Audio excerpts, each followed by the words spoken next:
Lelaki yang pernah menghiasi relung hatiku, ternyata kini dekat dengan adik kandung suamiku. Kenapa harus seperti ini? Kenzo adalah pria yang telah menyebabkan sepasang suami istri harus terpisah beberapa bulan lamanya.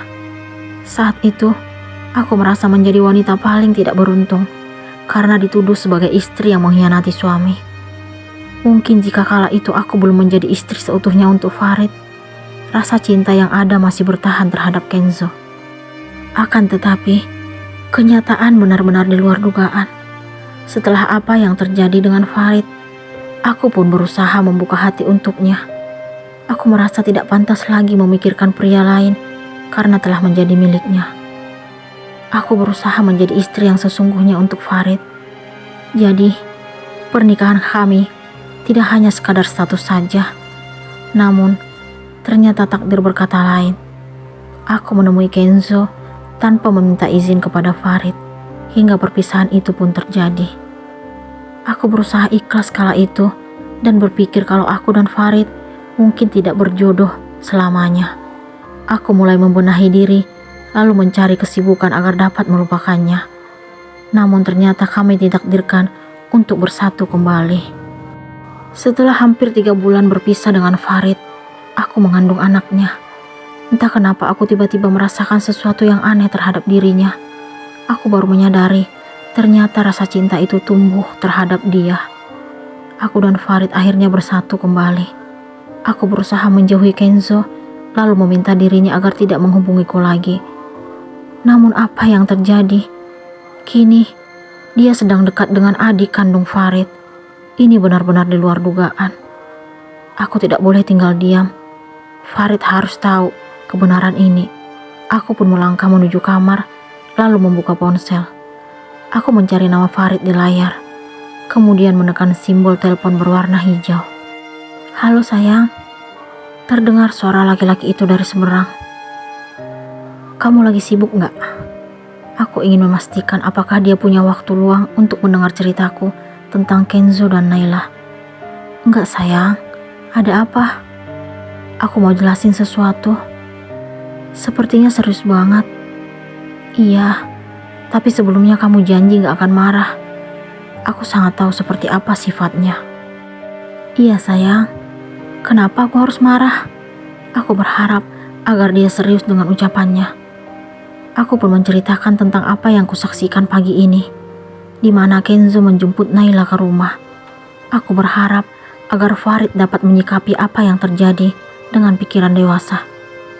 Apa? Sejak kapan masa lalu kamu mengenal Nay? Dia meninggikan suaranya. Ternyata dia tetap tidak dapat menahan diri. Tadi kamu janji gak akan marah. Aku nyesal cerita ke kamu. Jadi, kalian kembali bertemu. Gimana perasaan kamu? Dasar laki-laki menyebalkan. Dia justru menyudutkan diriku. Kenapa kamu seolah-olah ingin menyalahkanku? Kamu tetap aja sama seperti dulu, selalu melemparkan kesalahan padaku. Sebenarnya, kamu menganggapku sebagai apa? Aku membencimu. Aku pun mengakhiri pembicaraan, lalu menutup telepon. Niat hati ingin meminta pendapat Farid berakhir menjadi kesalahpahaman. Dia masih tetap saja tidak percaya terhadap wanita yang telah mengandung anaknya. Sifat egois itu ternyata masih melekat pada dirinya. Aku sangat sedih menghadapi sikapnya yang selalu saja ingin menyalahkan diriku. Dalam keadaan hamil besar seperti saat ini pun, dia masih berani meninggikan suara kepadaku. Tanpa diminta, air mataku jatuh membasahi pipi. Aku masih sangat kesal dengan sikap Farid tadi pagi. Walaupun dia berkali-kali menelponku hingga sore ini, tetapi aku mengabaikannya. Sungguh, istri mana yang akan rela jika selalu disangkut pautkan dengan masa lalu oleh suaminya sendiri? Saat ini, aku memilih duduk bersama Naila dan mami mertua di ruang TV. Aku memperhatikan sikap Naila yang tampak senyum-senyum sendiri memandangi ponselnya. Wajahnya memancarkan layaknya seseorang yang sedang kasmaran. Sebenarnya, aku ingin bertanya tentang kedekatannya dengan Kenzo. Tetapi aku tidak ingin dia tersinggung. Mungkin sebaiknya aku diam saja dan berharap Kenzo memiliki niat baik terhadapnya. Nay, aku kaget mendengar teriakan Farid yang tiba-tiba sudah berada di ruang TV. Kenapa harus teriak sih, Rit? Bikin mami kaget aja. Ternyata mami mertua juga terkejut mendengar teriakan anaknya. Kamu tahu gak siapa cowok yang dekat denganmu saat ini? Apa kamu gak ingat? Kamu pernah lihat fotonya? Farid langsung melontarkan pertanyaan itu kepada Naila. Abang kenapa sih? Baru datang langsung marah-marah. Naila menunjukkan wajah kesalnya di depan Farid. Sejak kapan kamu mengenal Kenzo? Kamu tahu gak siapa dia? Laki-laki itu kembali bertanya. Abang tahu dari mana tentang Mas Kenzo? Naila tidak menjawab pertanyaan abangnya, tetapi justru bertanya balik. Hebat banget kamu sampai manggil dia dengan sebutan Mas. Farid menunjukkan senyum seperti mengejek. Dia lebih tua dariku, Bang. Wajar kalau aku memanggilnya seperti itu. Kamu mau tahu siapa dia? Dia orang yang menyebabkan perpisahan abang dan Kak Kay beberapa bulan yang lalu. Dia masa lalu istri abangmu sendiri. Farid kembali menaikkan suara.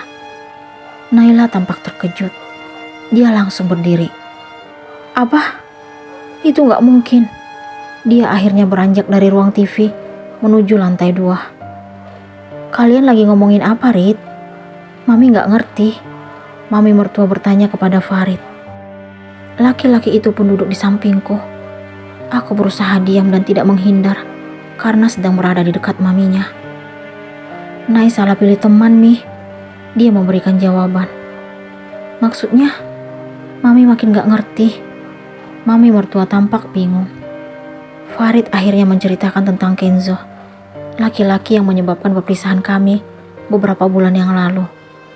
Dia juga mengungkapkan kepada mami mertua kalau saat ini Kenzo sedang dekat dengan Naila. Aku gak tahu apa tujuan Kenzo deketin Nay, Mi.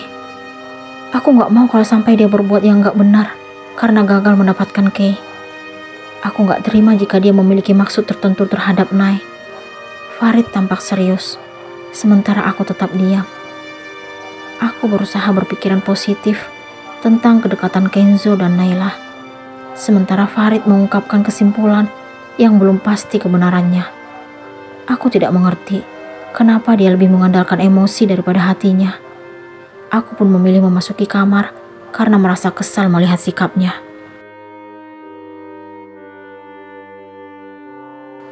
Kenapa kamu gak angkat teleponku? Farid masuk kamar setelah beberapa menit kemudian. Untuk apa? Aku memberikan jawaban sekenanya.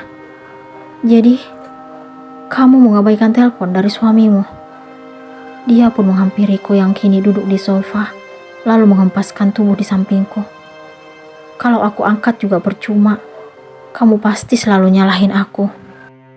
Suami mana yang gak cemburu mengetahui istrinya bertemu dengan cowok masa lalunya? Tapi itu pertemuan yang gak disengaja. Kamunya aja yang langsung mikir lain.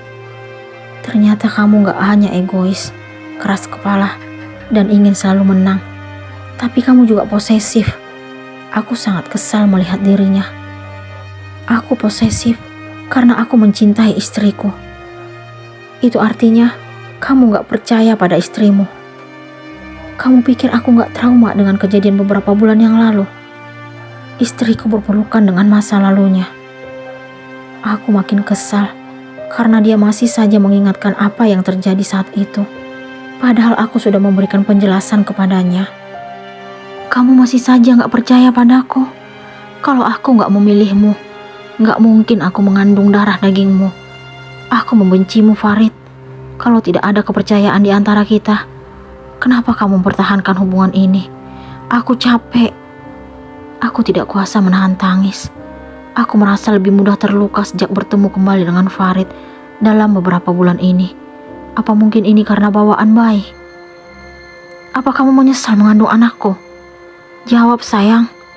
Dia menggenggam pergelangan tanganku sangat kuat hingga membuatku kesakitan. Lepasin. Sakit.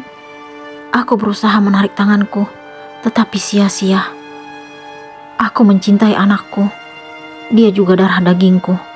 Bagaimana mungkin kamu berpikiran sesempit itu? Aku gak akan lepasin sebelum kamu jelasin apa maksud ucapanmu. Aku capek menghadapi sikap egoismu. Kamu selalu melemparkan kesalahan padaku. Kamu selalu menganggap kalau aku masih memikirkan masa laluku. Dengan perut sebesar ini, kamu masih sanggup memberikan tuduhan seperti itu. Apa maumu sebenarnya? Aku ingin menjauh darinya, tetapi dia masih menggenggam tanganku. Kamu gak ngerti apa yang kurasakan saat kamu dulu mengaku mencintai dia di depanku. Itu membuatku takut kehilanganmu. Oleh karena itu, aku berjanji kalau kamu hanya milikku. Hingga malam itu pun terjadi. Hasilnya calon anak kita. Aku tidak percaya dengan apa yang dia katakan. Jadi, kamu menjebakku.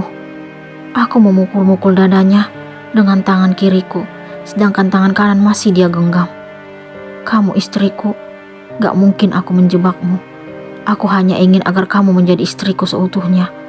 Tidak ada lagi orang ketiga dalam rumah tangga kita. Dia meraih tangan kiriku dari dadanya. Ternyata, kejadian malam itu menyimpan maksud terselubung. Farid dengan sengaja melakukan semua itu karena ingin memiliki diriku seutuhnya. Aku sebagai istri tidak mampu menolak keinginannya. Isak tangisku makin pecah dan air mata kian deras setelah mendengar penuturan Farid. Apa yang dia katakan membuat hati ini terasa pilu. Dia tidak hanya egois, keras kepala, dan posesif. Ternyata juga penuh teka-teki. Tiba-tiba, aku merasa sesak. Mungkin karena sejak tadi belum mampu menghentikan tangisan. Sungguh, aku sulit untuk bernapas. Ada apa denganku? Sayang, kamu kenapa? Farid mengusap kedua telapak tanganku ke pipinya. Aku sesak. Aku mohon, jangan nangis. Dia pun memberikan napas buatan menggunakan mulutnya. Akhirnya, aku merasa lebih tenang dari sebelumnya. Kamu jahat. Ternyata kamu hanya memanfaatkan diriku. Aku membencimu. Aku masih tetap menangis. Itu gak benar, sayang. Aku sangat mencintaimu. Dia mengusap kedua pipiku. Setelah itu, dia pun menggendongku ke tempat tidur.